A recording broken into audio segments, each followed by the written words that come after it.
En la Unión Europea hay una especie de debate continuo o lucha más o menos sorda entre dos concepciones de Europa, la concepción liberal y la concepción socialista. Y esto se plasma continuamente a cada paso en las discusiones parlamentarias, etcétera.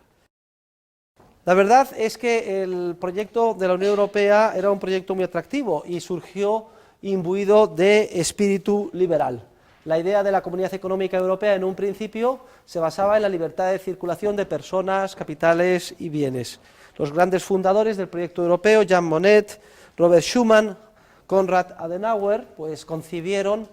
que desaparecieran las fronteras entre los países de Europa, de manera que se convirtieran como si fueran en regiones de una gran zona de libertad económica. Esto es lo que se conoce en un principio con el nombre de Unión Aduanera, y ahí es donde más se ha avanzado, aunque no haya terminado de ser completamente perfecta. Se han dado pasos adelante importantes en la estructura europea, como es la introducción del euro como moneda única europea, que de alguna forma supone una aproximación, siquiera sea tímida, al ideal de moneda única mundial que era el oro en su día. Pero aquí la política monetaria del Banco Central Europeo ha dejado mucho que desear.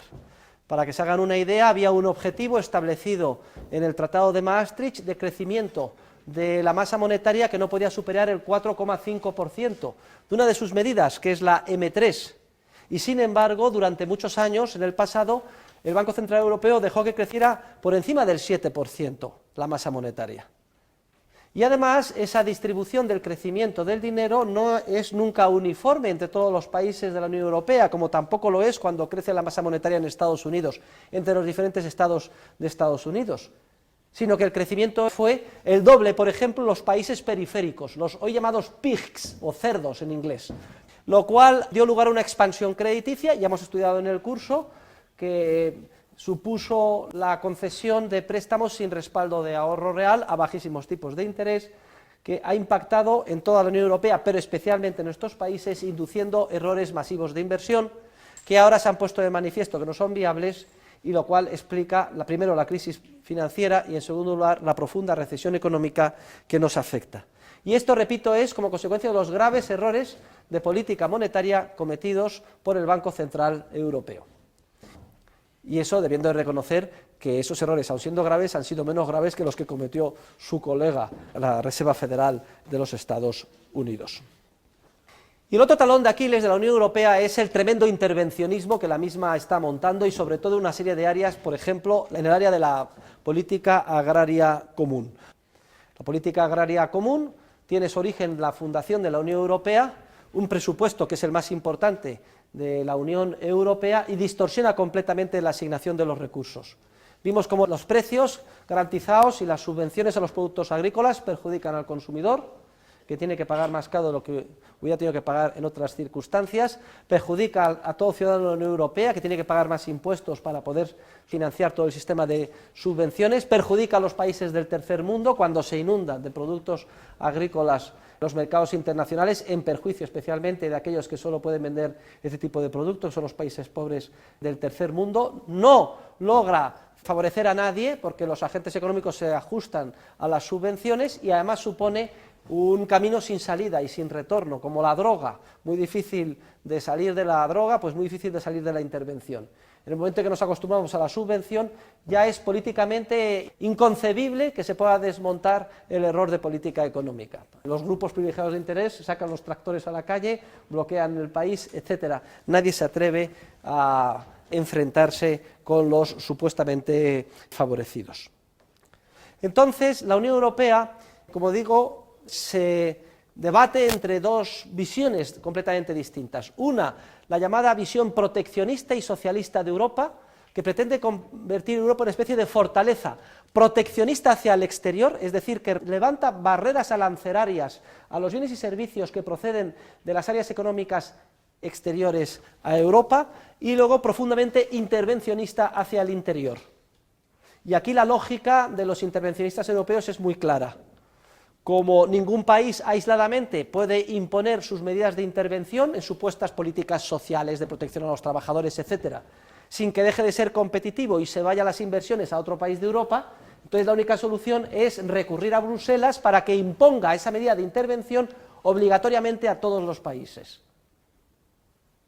Y aquí hay una tensión, porque hay naciones que se oponen a esto, como por ejemplo el Reino Unido o los países recientemente incorporados del este de Europa, etcétera, que son de espíritu mucho más liberal. Mientras que el centralismo de Bruselas, de origen básicamente francés, también con cierto respaldo en muchas ocasiones de Alemania, que tiene un estado del bienestar muy desarrollado y le interesa ser competitivo y que no le hagan competencia desleal otros países más pobres, como pueden ser España, etcétera, se empeñan en imponer esas medidas de intervención a todos los países en perjuicio de aquellos relativamente menos productivos y que con ese estado del bienestar tan generoso quedarían completamente eliminados de la competencia entre las diferentes naciones de Europa. El egoísmo, por tanto, de unos les lleva a demandar esas medidas de intervención, que además son respaldadas con mucho ahínco por un ejército de miles de funcionarios europeos, los llamados eurócratas, y una opinión pública que es, como siempre, manipulada, en el sentido de que ¿quién va a estar en contra del espacio social europeo y que todos los trabajadores europeos tengan una protección tan elevada como la que hay en Alemania? Sin embargo, repito, es un regalo envenenado, porque para los griegos, italianos o españoles esa protección tiene un coste tal que nos convertiría en países que ya dejaríamos de ser competitivos. No podemos competir con los alemanes porque somos menos productivos, salvo porque el coste de nuestros procesos productivos son más bajos. Si por vía legal se nos impone un coste de producción igual de alto que en Alemania, nos laminan desde el punto de vista competitivo. Hay que decir, no obstante, que para los países periféricos la entrada en la unión monetaria, en el euro, y a pesar del comentario que he dicho, los graves errores de política monetaria cometidos por el Banco Central Europeo, ha sido una bendición divina.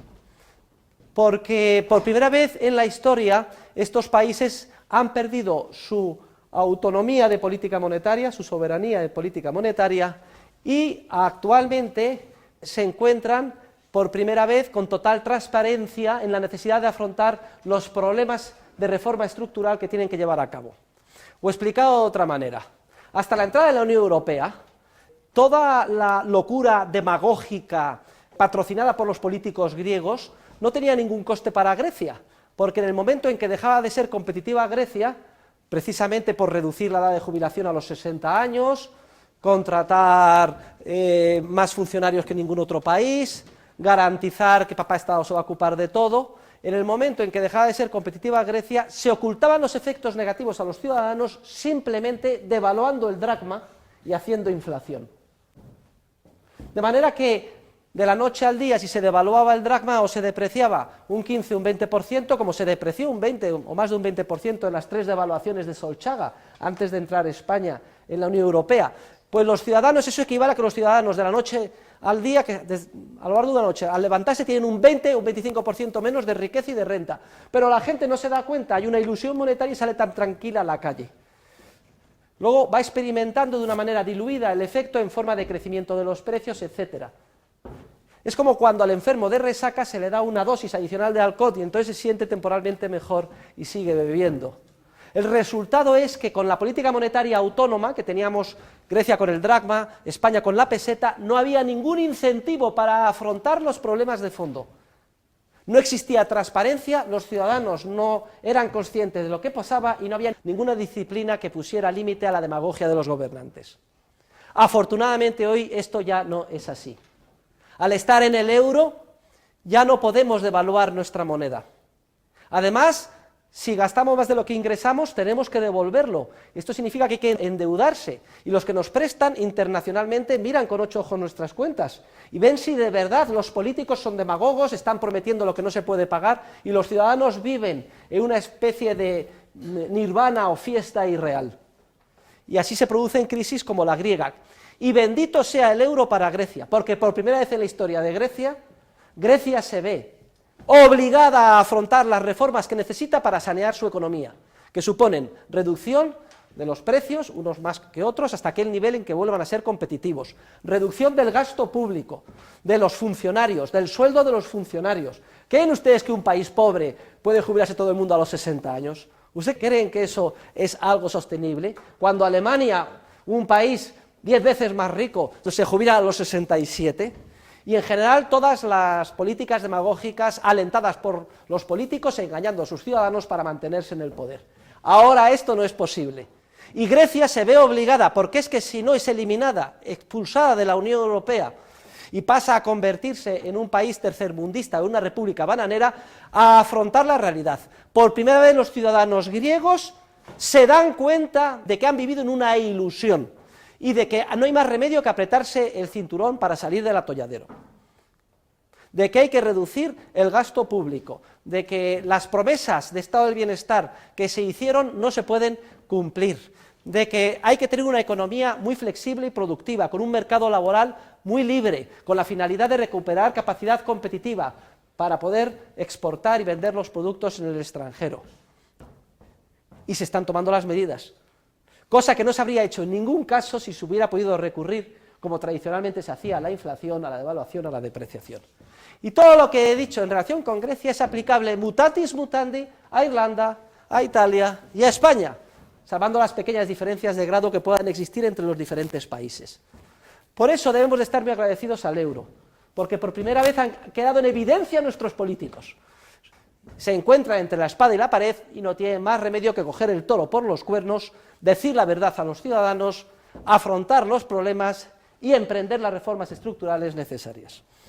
Ojalá triunfe siempre la visión liberal de la Unión Europea frente a esa visión proteccionista hacia el exterior e intervencionista hacia adentro. Para países periféricos como España ha supuesto la entrada en la Unión Europea sin duda alguna una entrada de oxígeno relativamente más libre en la economía y aumento en las posibilidades competitivas, y además en el ámbito, al entrar en el euro,